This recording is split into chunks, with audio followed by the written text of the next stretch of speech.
सजो बना जबरदस्ती रे भाऊजी बाभना रंगल सजो बना जबरदस्ती रे भाऊजी बाभना रंगल सजो बना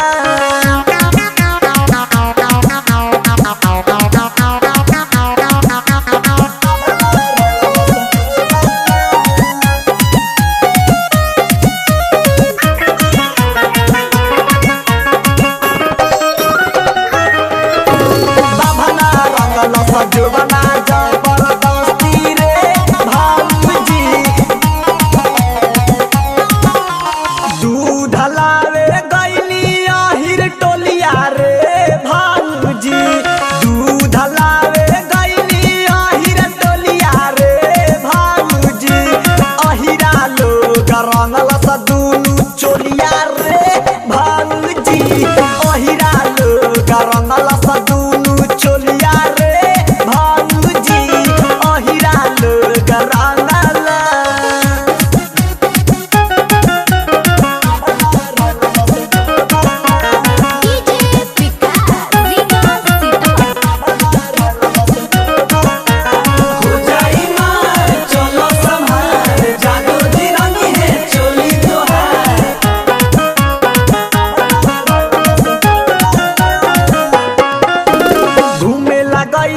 बाबू साहेब बगैचा रे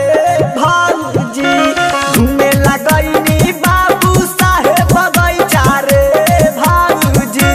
लफुआ लोग करे हमारा पीछा रे भाऊजी तेलिया रंगेला करे हमारा पीछा रे भाऊजी तेलिया करे पीछा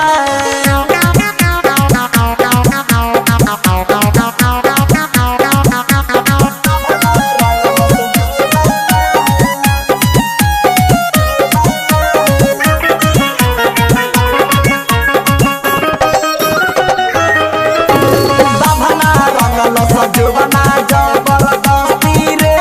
भाऊजी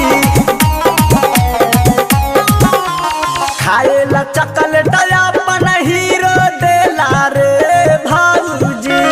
खाए ला चॉकलेट अपन हीरो देला रे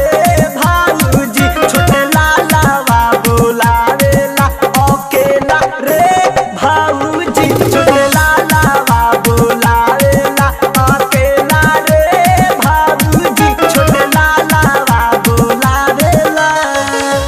music recording studio Dhaka. Contact number 8084305030।